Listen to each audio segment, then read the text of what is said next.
Hello, everyone. My name is Colton Duncan, and I am a member of the Space Team's Professional Core Software Development Team. And today, in this video, I am going to show you some of the simulation editing tools that we offer as part of Space Team's Professional.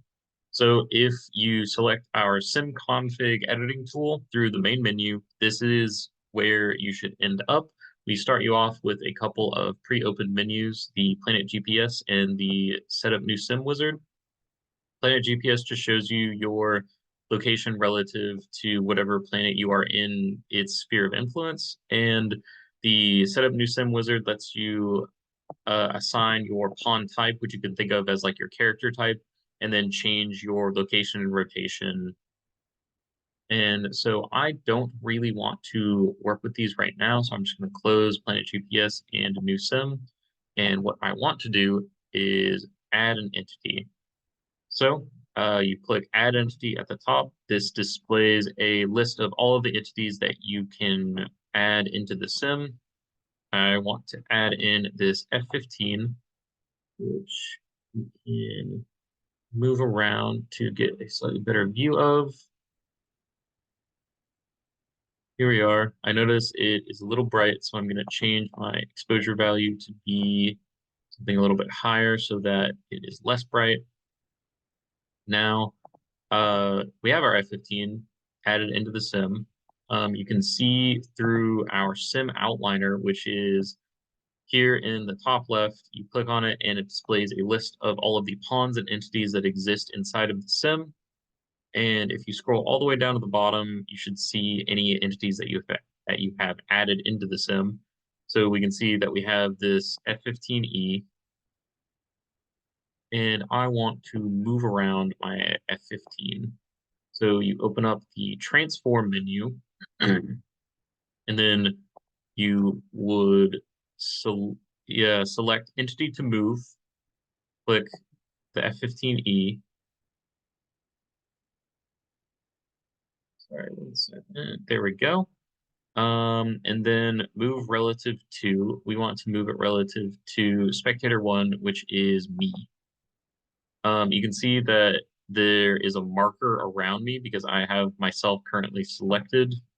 That is, it shows around most entities that you select to help you find them. If you are looking for them from a distance, you can disable that. If you go up to this top left UI dropdown, mark selected, you can just hit this checkbox. And we can also use this to change our planet labels, get rid of them, or bring them back. But anyway, I want to get back to moving the F-15. So you can change its location and rotation. Rotation we have here at the bottom. We can move it about all 3 axes.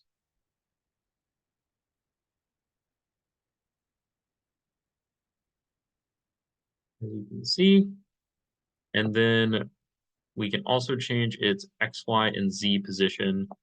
These are in units of kilometers. And so any change that you make is going to be pretty pronounced. If you want to move it with any kind of precision, make sure to move it with by a value of something with, in 2 or 3 decimal places, just so you're not moving it by whole kilometers or anything.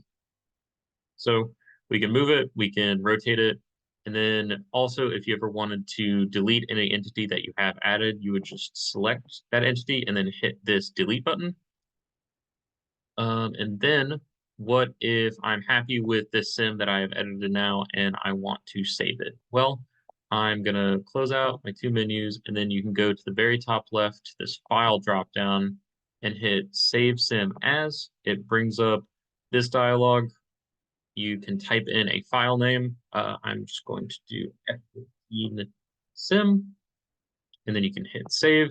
It tells you it has saved, and then the menu closes, and it should be saved onto your computer now.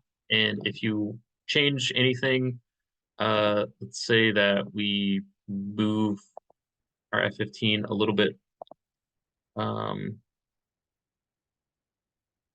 move it here, we want to save it again, you can just do save sim and do say new 15 sim. And then you can save it again. So these are just some of the simple sim editing tools that we offer to you as part of Space Teams Professional. I have been Colton Duncan, and I hope you have a good day.